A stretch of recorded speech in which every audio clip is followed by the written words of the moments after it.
Magandang buhay mga bata! Tara, samahan ninyo akong matuto kasama si Teacher Aika, your online teacher.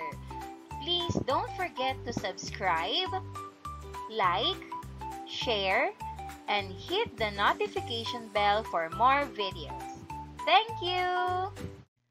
Revised K-12 Curriculum, Araling Panlipunan, Grade 5. Quarter 2, Lesson 2. Ang ating aralin ngayong araw ay tungkol sa kalinangang bayan tungkol sa paniniwala at relihiyon. Muli, ako si Teacher Aika, ang inyong online teacher. Simulan na natin! Mga kasanayan at layunin. Una, na ibibigay ang kahulugan ng konsepto ng kalinangang bayan at uri nito. Pangalawa, nasusuri ang mga paniniwala, relihiyon at tradisyon ng sinaunang bayang Pilipino. Mga nilalaman, kalinangang bayan tungkol sa paniniwala at relihiyon. Tradisyon, paggawa ng bangka, pagdaraos ng pagdiriwang, mga kagawiang panlipunan tulad ng pag-aaral, panliligaw, kasal, ugnayan sa pamilya. Unang araw. Magkaroon muna tayo ng isang munting balik-aral. Gawain, balikan natin. Panuto, isa-isahin ang mga paniniwala, relihiyon ng sinaunang bayang Pilipino, gayon din ang mga katuruan ng Islam. Isulat sa loob ng kahon ang mga kagawiang panlipunan na napagyabong sa ating sinaunang kabihasnan. Paniniwala, relihiyon at katuruan ng Islam. Sagutan natin. Una, paniniwala. Animismo, pagsamba sa anito, diwata at bathala. Pamahiin at ritual, babaylan o albularyo. Pangalawa, relihiyon. Pagsamba sa espiritu, pista at ritual, babaylan bilang pinuno. Impluwensya ng Hinduismo at Budismo. Pangatlo, katuruan ng Islam. Paniniwala kay Allah, 5 haligi, katarungan at kapayapaan. Pagpapahalaga sa pamilya at bawal ang baboy at alak.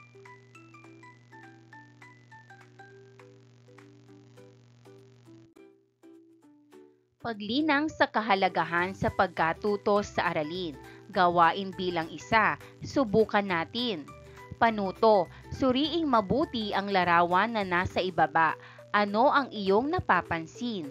Ano kaya sa tingin mo ang paraan ng panliligaw noon at ngayon? Isulat ang iyong sagot sa patlang.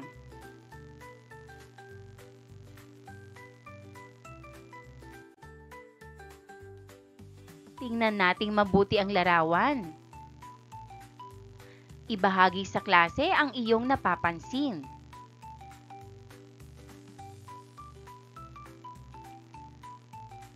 Sa larawan, napapansin ko na ang panliligaw noon ay ginagawa sa harap ng bahay ng babae, kadalasan sa gabi, at may kasamang harana gamit ang gitara.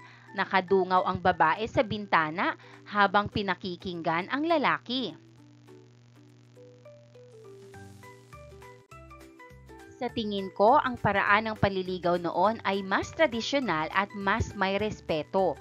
Kailangan pang humarap sa magulang at magpakita ng tiyaga. Ngayon, ang panliligaw ay madalas nang ginagawa sa social media, text o chat at mas mabilis ang komunikasyon. Pero minsan ay nawawala na ang pagpapahalaga sa tunay na pakikipag-ugnayan. Paghawan ng bokabularyo sa nilalaman ng aralin. Gawain bilang 2, alamin natin. Panuto, tukuyin ang jumbled letters batay sa pahayag na nasa ibaba. Isulat ang iyong sagot sa patlang. Una, Ang bigay kayang binibigay sa mga magulang ng iniibig na dalaga. Sagot, dote. Dote. Pangalawa, ang tawag sa pamilyang Pilipino dahil ang ama ang kinikilalang puno, tagapagbigay ng mga pangangailangan at tagapagtanggol ng kanyang mga anak. Sagot, patriarka. Patriarka. Pangatlo, ang tawag sa malalaking sasakyang pandagat na ginamit sa digmaan. Ang sagot, Karakowa. Karakowa. Pang-apat, ito ay isang uri ng tansonggong ng mga taga-Cordillera. Ang sagot, Gangsa. Gangsa. Panglima, ang sayaw para sa paglilibing ng yumaong nakaranas ng marahas na kamatayan ng mga Ifugao. Ang sagot, Bangibang. Bangibang. Ikalawang araw. Mga kagawiang panlipunan ng mga sinaunang Pilipino, mga tradisyon. Bago pa man dumating ang mga Espanyol sa Pilipinas, ay taglay na ng mga sinaunang Pilipino ang mayamang kulturang maipagmalaki hanggang sa kasalukuyan. Ang mga sinaunang Pilipino ay may natatanging kultura bago pa man sila makipag-ugnayan sa mga dayuhan. Nakapaloob sa mga kulturang ito ang mga kagawiang panlipunan na nagpayabong sa ating sinaunang kabihasnan. Panliligaw at pag-aasawa. May kaugalian ang mga unang Pilipino na mag-asawa sa babae o lalaking nabibilang sa uri ng lipunang kinabibilangan nila. Ngunit ang ganito'y hindi mahigpit na ipinatutupad. Ang dato ay karaniwan ng nag-aasawa sa pamilyang nabibilang sa uring dato. Ang maharlika ay nag-aasawa ng maharlika rin, at ang alipin ay nag-aasawa ng gaya rin nilang alipin. Ngunit gaya ng nasabi na, ang kaugaliang ito'y hindi lubos na sinusunod. Ang maharlikang may hangad mag-asawa ng alipin ay hindi pinagbabawalang mag-asawa rito. At ang datong nais mag-asawa ng maharlika ay malaya ring nag-aasawa ng nais niyang maging asawa. Ang babaeng hindi asawa ng isang lalaki ngunit may di karaniwang kaugnayan doon ay tinatawag na kaibigan, na kung bigkasin ay kaibigan, na ang ibig sabihin kapwa nag-iibigan.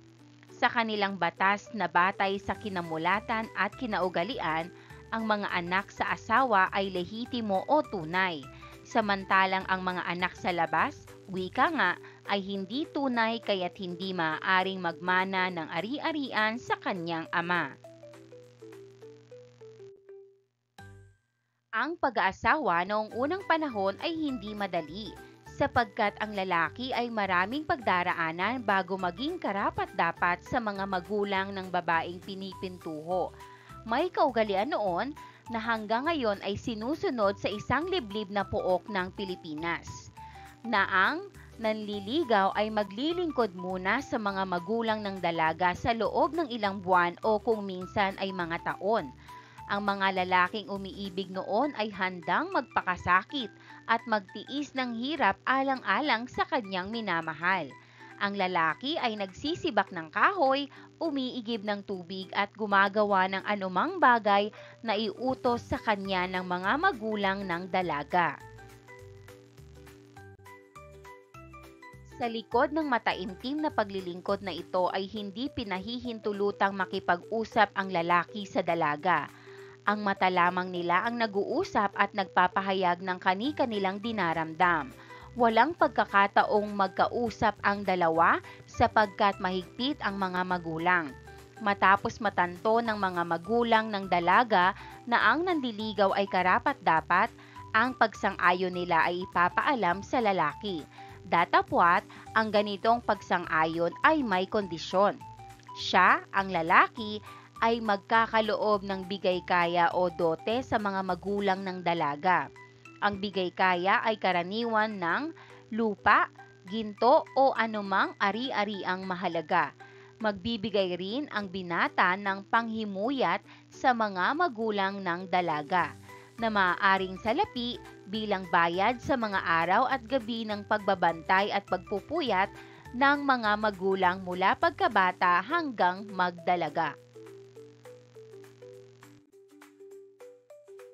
Ang lahat ng ito ay inaayos ng mga magulang ng dalaga sa kanilang pakikipag-usap sa mga magulang ng binata. Kung ang hinihiling ng mga magulang noon ay hindi maibibigay ng mga magulang ng binata, nagkakaroon ng tinatawag na tawaran hanggang sa pumayag ang panig ng dalaga. Ito ay tinatawag na pamumulungan o pamamalae. Kapag naayos na ito, ang kasal ay isusunod. Ang kasal. Ang paraan ng pagkakasal ay iba-iba ayon sa katayuan ng isang tao sa lipunan. Sa mga may dugong mahal o dugong bughaw, ang panliligaw ay dinaraan sa tagapamagitan. Pagkatapos na maayos ng mga magulang ang tungkol sa pag-aasawa ng kanilang mga anak, ay ipakukuha ang nobya sa isang tagapamagitan. Pagdating sa paan ng hagdan ng bahay ng lalaki, ang dalaga ay magkukunwaring nahihiya at hindi agad papanhik. Dudulutan siya ng ama ng lalaki ng isang regalo at siya ay papanhik na. Pagkapanhik ay hindi tutuloy sa kalooban ng bahay hanggang hindi siya nadudulutan ng isa pang regalo. Pagkapasok sa loob ng bahay ay hindi uupo ang dalaga at bibigyan na naman siya ng isa pang regalo. Hindi kakain o iinom ang dalaga hanggang hindi nadudulutan ng regalo. Pagkatapos nito, ang dalaga at binatang ikakasal ay iinom sa isang tasa. Sa bahaging ito ay ipahahayag ng isang matandang lalaki na magsisimula na ang seremonya. Isang matandang babaeng may tungkuling pagkapari ang lalapit sa ikakasal. Pagdadaupin ang kanilang mga kamay sa ibabaw ng isang pinggang bigas at kasabay ng isang hiyaw ay ihahagis ang bigas sa mga panauhin. Ito ay gagantihan ng malakas na hiyawan ng mga panauhin at ang kasal ay tapos na. Ayon sa sipi ni Padre Chirino noon, pangkaraniwan ng hindi pa man isinisilang ang mga bata ay ipinagkakasundo na ng mga magulang ng magkaibang angkan. Kung nagkataong pareho ang kasarian ng dalawang ipinagkasundo, ang kasunduan ay tinutupad sa susunod na pagsisilang. Ang edukasyon. Di formal ang edukasyon ng ating mga ninuno. Edukasyong pangkabuhayan ang itinuturo ng ama sa mga anak na lalaki at pantahanan naman ang mga kababaihan. Sa kabuuan, ang kanilang pagtuturo ay upang ihanda ang kanilang mga anak na maging mabuting ama at ina ng tahanan.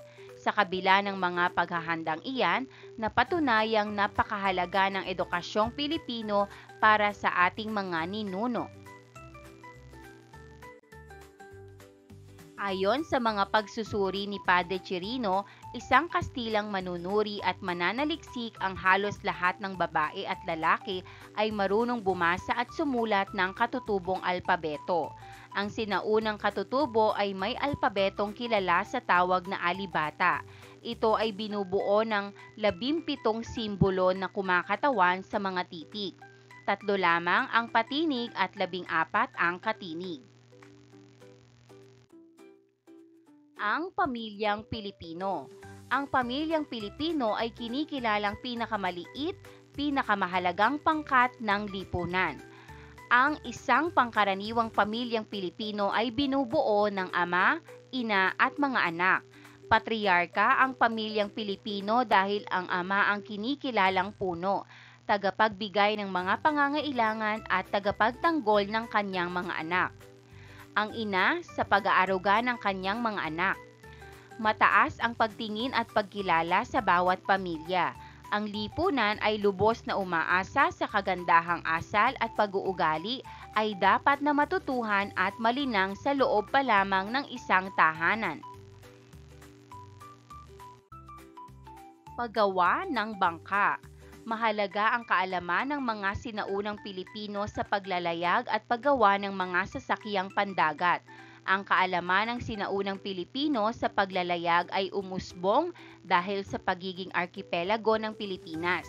Ang karagatan at mga ilog ay ugnay ng mga Pilipino, di lamang sa isa't isa, maging sa mga dayuhan.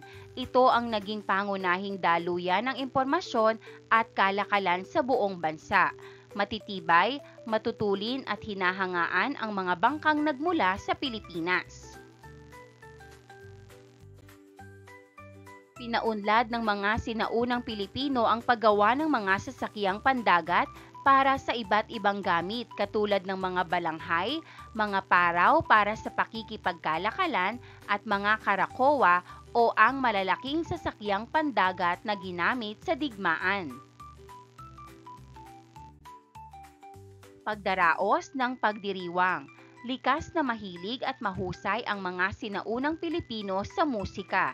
Isinaliw nila ang musika sa kanilang pagsasayaw at ibang gawain tulad ng pagsasaka at pag-aani, gayon din sa mahahalagang pagdiriwang at ritual sa kanilang pamayanan.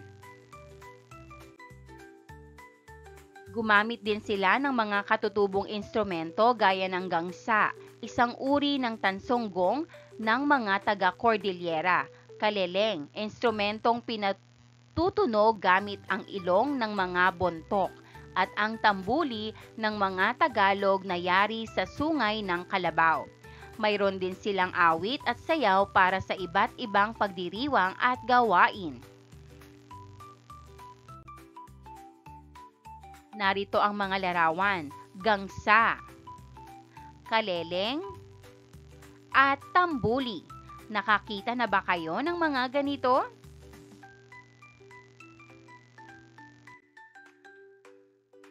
Sa pamamagitan ng dalot, isang mahabang berso na binibigkas ng paawit, hinaharana ng sinaunang Ilocano ang kanilang iniirog.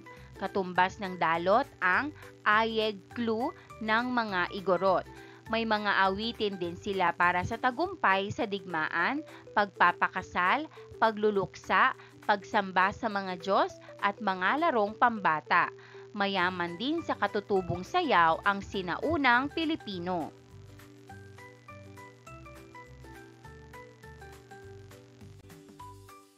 Naging pangunahing inspirasyon nila ang kalikasan, tulad ng mga kilos ng hayop sa paggawa ng sayaw.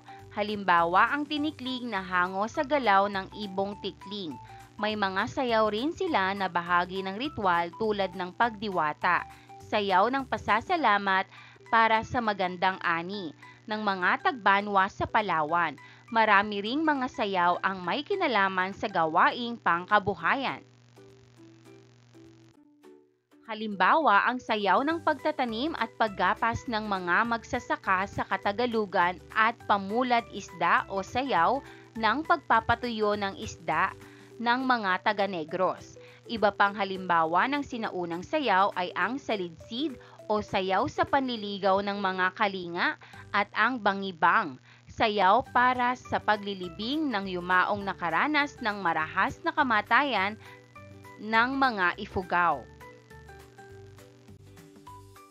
Gawain bilang 3, ugnay salita. Panuto, ipaliwanag ang kaugnay ng dalawang salita sa isa't isa. Isulat ang iyong sagot sa patlang. Una, balangay at karakowa.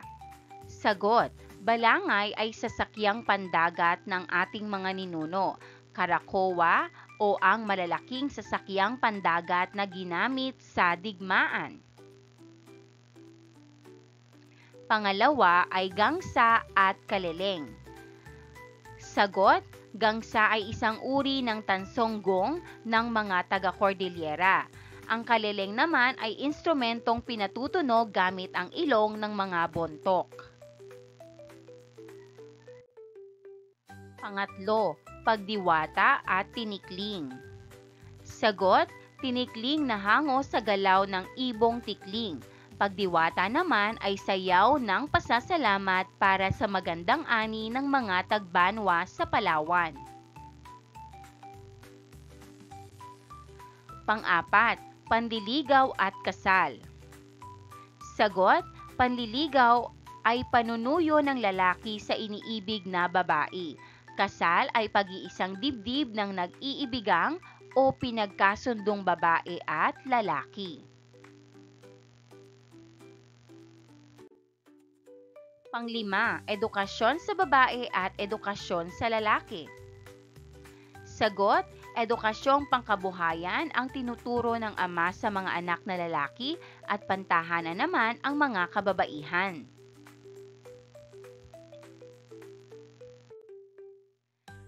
Gawain bilang 4, opinyon o katotohanan.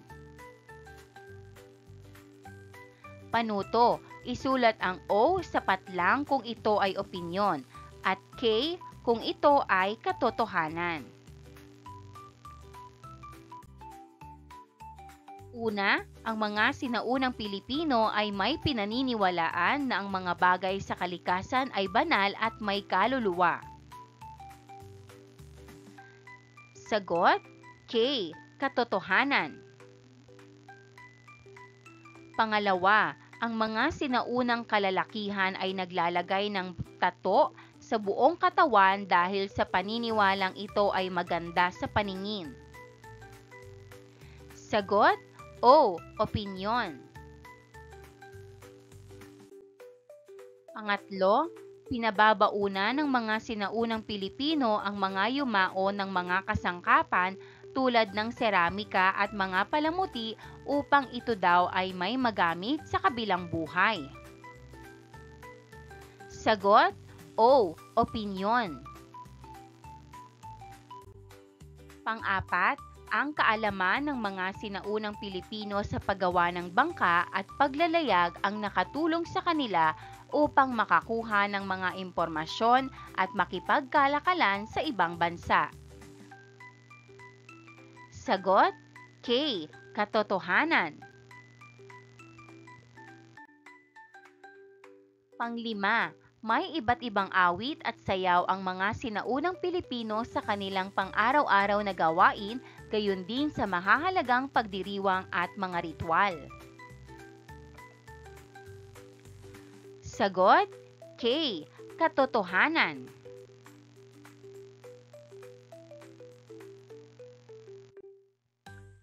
Gawain bilang 5. Pag-ugnayin natin. Panuto, gamit ang graphic organizer, pumili ng isang paksa sa ibaba na nais paghambingin.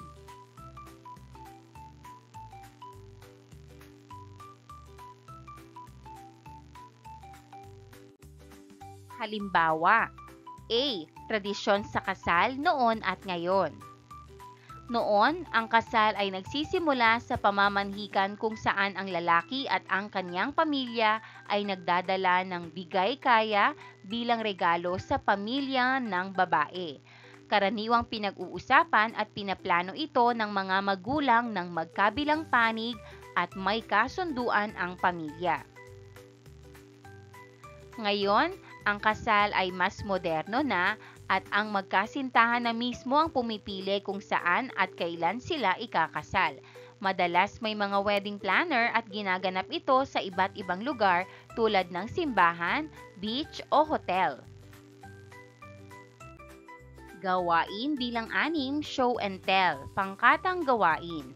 Panuto, pumili ng isa sa mga kagawiang panlipunan ng mga sinaunang Pilipino. Ipakita sa klase sa pamamagitan ng pagsasadula ng mga paraan kung paano isinasagawa ang mga ito.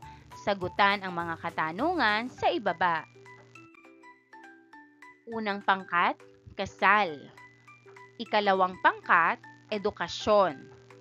Ikatlong pangkat, pagdaraos ng pagdiriwang. Ika-4 na pangkat, panliligaw. Ika-5 pangkat, pamilyang Pilipino. Mga pamprosesong tanong. Una, Ano ang katangian ng isang magandang kultura para sa iyo? Halimbawang sagot, para sa akin, ang magandang kultura ay nagpapakita ng respeto, pagtutulungan at pagmamahal sa pamilya at kapwa. Pangalawa, kung ikaw ay bibigyan ng pagkakataon, alin sa kultura, paniniwala o tradisyon ng mga sinaunang Pilipino ang nais mong gawin o maranasan? Maaring sagot, gusto kong maranasan ang bayanihan dahil masayang tumulong sa kapitbahay at nakakabuo ito ng pagkakaibigan.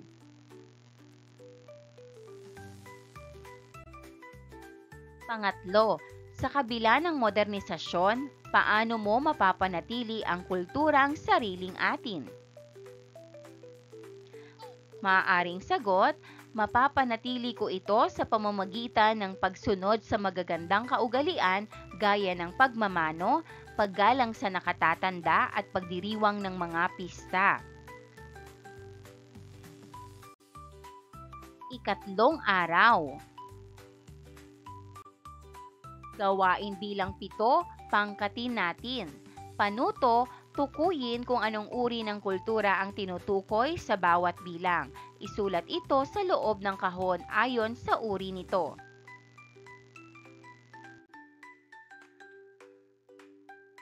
A. Ang paraan ng pagkakasal ay iba-iba ayon sa katayuan ng isang tao sa lipunan. B. Ang babaeng hindi asawa ng isang lalaki ngunit may di karaniwang kaugnayan doon ay tinatawag na kaibigan na kung bigkasin ay kaibigan, na ang ibig sabihin kapwa nag-iibigan. C. Isinaliw nila ang musika sa kanilang pagsasayaw at ibang gawain tulad ng pagsasaka at pag-aani, gayon din sa mahahalagang pagdiriwang at ritual sa kanilang pamayanan.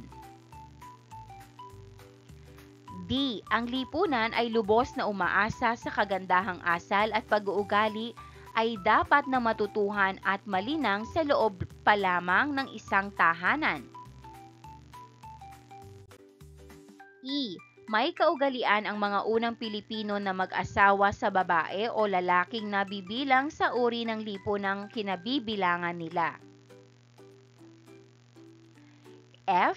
Pagkatapos na maayos ng mga magulang ang tungkol sa pag-aasawa ng kanilang mga anak, ay ipakukuha ang nobya sa isang tagapamagitan.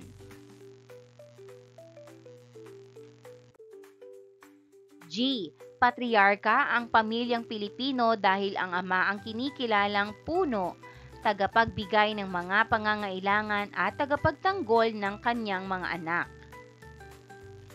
H. Likas na mahilig at mahusay ang mga sinaunang Pilipino sa musika.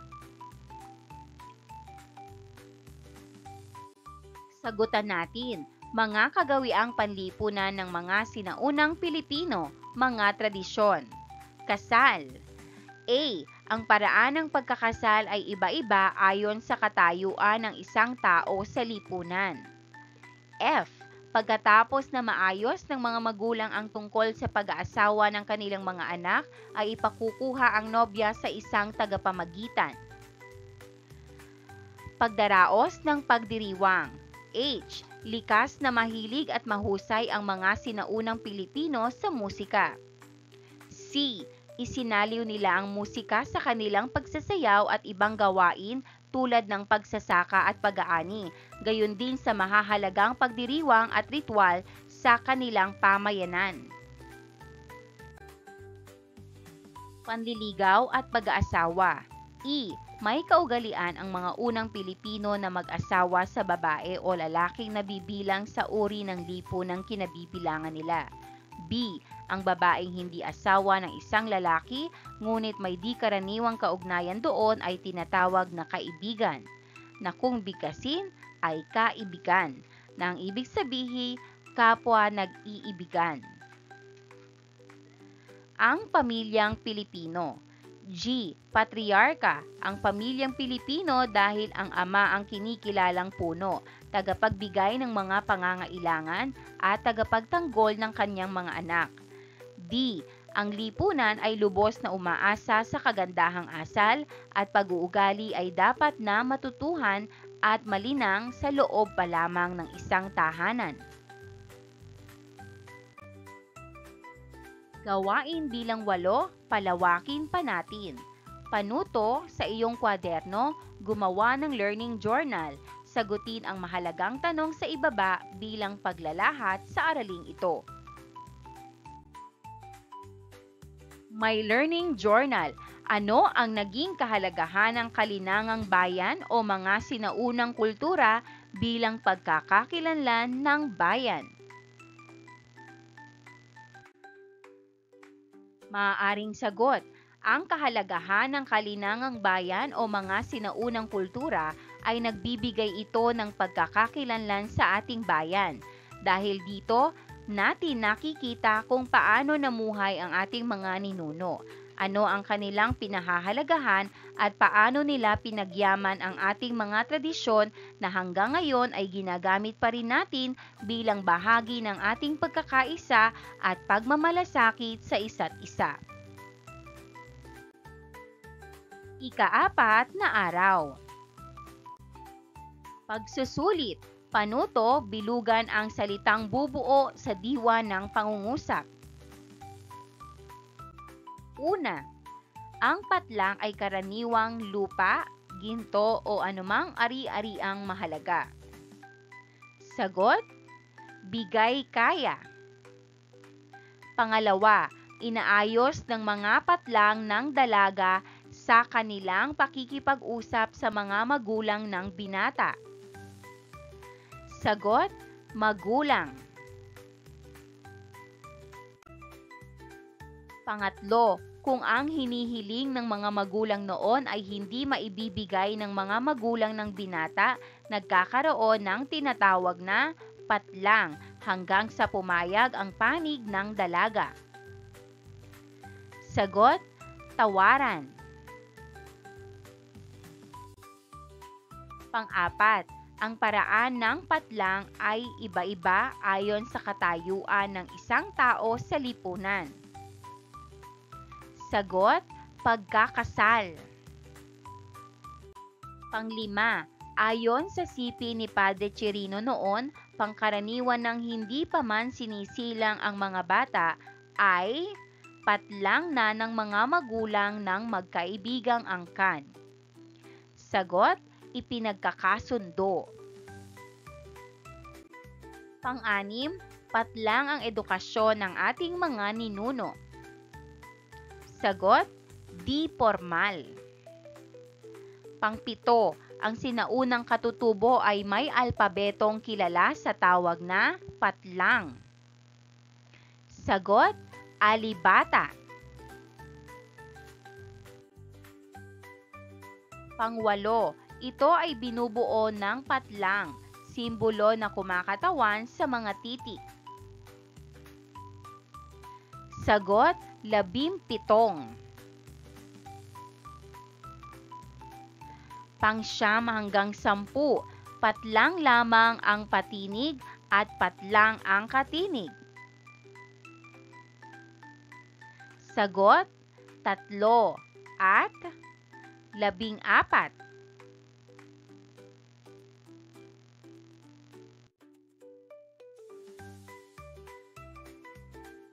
Ikalawang bahagi, pagtambalin ang hanay A at hanay B.